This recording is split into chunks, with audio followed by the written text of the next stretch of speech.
Quel a été le déclic pour rejoindre l'idée d'un monde sans argent? Alors moi, j'ai eu 2 déclics, l'économie du don et l'anarchisme. Je suis tombée sur une vidéo de Jean-François Noubel, qui vivait dans l'économie du don et qui expliquait ce que c'était que l'économie du don et comment il pouvait vivre dans l'économie du don. Et donc du coup, ça a vachement résonné en moi et je me suis renseignée à fond sur le sujet et maintenant, moi-même, je vis plus ou moins dans l'économie du don, autant que je peux. Et ça m'a ouvert sur un monde sans argent, voilà, puisqu'on donne sans contrepartie, de façon désintéressée, sans qu'on nous donne un service en échange ou un produit en échange, ni de l'argent en échange. Et la deuxième chose, c'était l'anarchisme. L'anarchisme, c'est quoi? C'est pas du tout le chaos, c'est pas du tout le désordre et c'est pas du tout la violence. C'est le contraire, c'est ordonné. Il y a de l'ordre, c'est un monde sans classe sociale, sans hiérarchie de pouvoir, sans État et sans argent. Pourquoi pensez-vous que c'est la solution? C'est parce qu'il y a des problèmes actuels. Tout le monde le voit clairement. On vit une multicrise actuellement. Une multicrise climatique et écologique, politique, économique, sociale. Donc vraiment une crise à tous les niveaux, quoi. On n'a plus de ressources dans nos sols. Bientôt, il y aura un problème d'eau. On a tous les problèmes du changement climatique qui sont déjà en train de se voir avec les feux partout, les catastrophes à Mayotte et enfin partout, quoi. On commence déjà à voir les effets du changement climatique. En termes politiques, notre fausse démocratie, elle est en perte de vitesse, elle devient instable puisque déjà on est dans une démocratie représentative et c'est même pas une vraie démocratie directe dont le peuple n'a pas vraiment le pouvoir. On élit des représentants qui font ce qu'ils veulent. En plus, on a vu l'Assemblée nationale a été dissoute et qu'elle va certainement l'être à nouveau, certainement vers juillet, puisque ça fera 1 an, puisqu'elle peut pas être dissoute sous moins d'1 an. On doit attendre 1 an pour pouvoir redissoudre l'Assemblée nationale et apparemment, c'est ce qui va se passer. Quant au Premier ministre, on en a plusieurs. Là, ils changent. Il reste que quelques mois, puis après, ils sont virés. Donc, ça devient très instable. Économiquement, le capitalisme est à bout de souffle, hein. On voit qu'il y a de la misère partout, alors qu'il y a même pas 1% qui vont avoir toutes les ressources, tout l'argent, tout le pouvoir.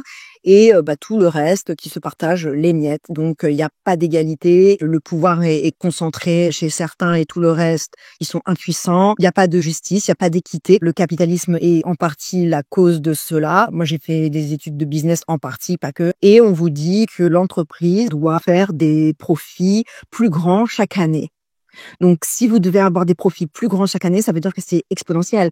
Mais aucun système exponentiel ne peut durer. C'est obligé qu'à un moment, ça se scratch. Et c'est ce qui est en train de se passer. On le voit. De toute façon, tout le monde est au courant. On ne peut plus le cacher, quoi. En plus, il y a de telles inégalités que c'est même plus vivable, quoi. Donc, avec la recherche de profit, ça veut dire qu'on utilise de plus en plus les ressources du sol.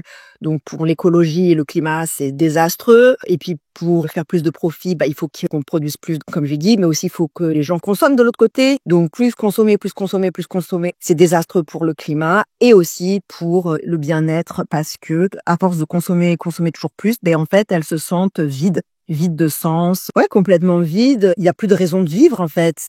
C'est déprimant. Dans le monde actuel, on a besoin d'argent pour vivre et donc, ça peut nous apporter le bonheur jusqu'à un certain point, mais au-delà d'un certain point, ça n'apporte plus du tout de bien-être et c'est même le contraire.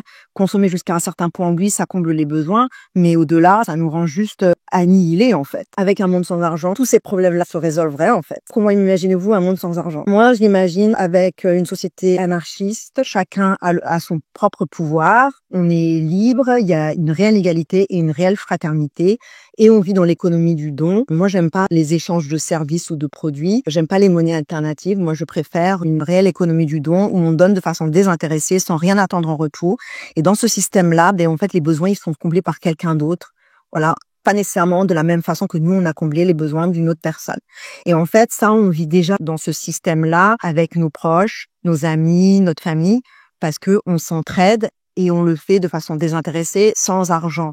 Eh bien là, on pourra se comporter comme ça avec tout le monde. La planète, c'est notre famille élargie, donc on se comportera pareil, avec du don désintéressé, sans rien attendre en échange, ni argent, ni service, ni produit. Ça s'équilibre tout seul, c'est de façon organique en fait. On peut faire le travail qu'on veut, tous les métiers seront valorisés, les métiers qui maintenant ne sont même pas considérés comme un métier, comme par exemple homme ou femme au foyer, mais si c'est une nounou ou si c'est une crèche, là c'est considéré comme un métier. Mais si on s'occupe de nos propres enfants, c'est pas considéré comme un métier. Pareil, si on s'occupe de nos grands-parents, c'est pas considéré comme un métier, mais dans une EHPAD, c'est considéré comme un métier. Et en plus, c'est même pas très cher payé, donc c'est même pas très bien valorisé. Dans un monde sans argent, il y a plus tout ça. Tous ces métiers seront valorisés, toutes ces activités même seront valorisées. Même si on est philosophe, ça sera valorisé. Toutes les activités qu'on fait, qui nous passionnent, qui sont même extra-professionnelles, qu'on paierait même pour faire parce que tellement on les aime, et ben là, on pourra les faire et on pourra avoir nos besoins comblés et du coup, on sera beaucoup plus épanoui.